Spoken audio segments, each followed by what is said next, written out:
விமர்சனம் ரிவ்யூஸால தான் சாதாரணவங்கெல்லாம் வந்து ஸ்டார்ஸ் ஆகிறாங்க.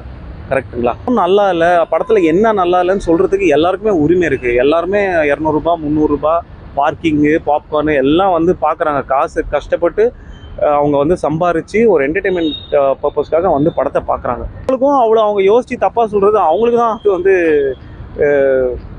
மென்டலி ஒரு தப்பான ஒரு விஷயமா இருக்கும்.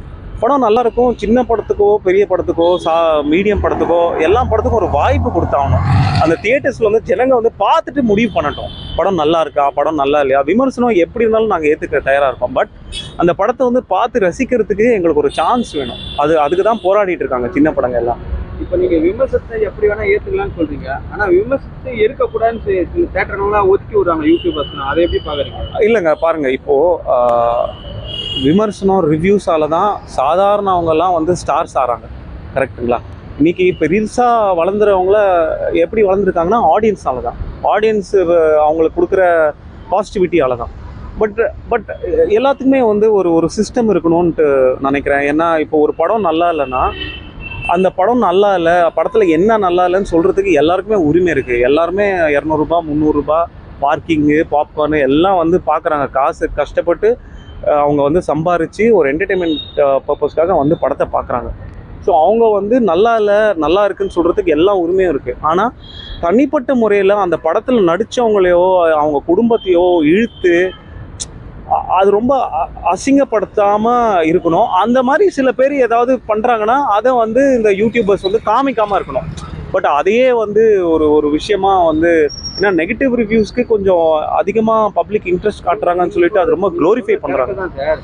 இப்போ வந்து யாரும் உள்ள இருக்கிற கண்டென்ட்க்கு யாரும் வரல, அந்த ஃபேஸ் ஆஃப் த வேல்யூக்கு தான் வராங்க. இப்போ சூர்யானா ஒரு ஃபேஸ், அது வேல்யூ. சிவானா ஒரு ஃபேஸ். ஆமாம், அந்த வேல்யூக்கு வரதான் ஒரு ஃபேன் வரும். ஆமாம், அந்த ஃபேன் வந்து படம் நல்லா இல்லைன்னா அப்போ அவங்கள தானே கேள்வி கேட்க முடியும்.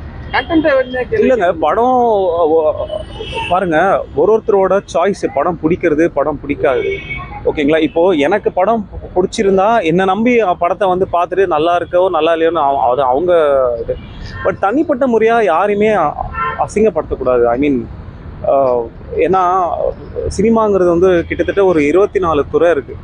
எத்தனையோ கோடி போட்டு ப்ரொடியூசர்ஸ் வந்து எவ்வளோ விஷயங்கள் பண்ணி எத்தனையோ வருஷ கணக்காக கஷ்டப்பட்டு அதை வந்து திரைக்கு கொண்டு வரதே எதுக்கு? ஆடியன்ஸுக்கு ஒரு என்டர்டெயின்மெண்ட் கோசம் தான். அதனால தான் அவங்களும் பெரிய ஆள் ஆகிறாங்க. கரெக்டு, நல்லா இருக்குது நல்லா இல்லை, இது தப்பாக இருக்குது இது தப்பா, அது ஓகே. பட் அது இல்லாமல் ரொம்ப கொச்சப்படுத்தி அது வந்து சினிமாங்கிற துறையே வந்து தப்பாக பேசுகிற அது தேவையில்லைன்னு நினைக்கிறேன். அது அவ்வளோ நெகட்டிவிட்டி வந்து சொல்கிறவங்களுக்கும் அவ்வளோ அவங்க யோசித்து தப்பாக சொல்கிறது அவங்களுக்கு தான் அது வந்து மென்டலி ஒரு தப்பான ஒரு விஷயமா இருக்கும்.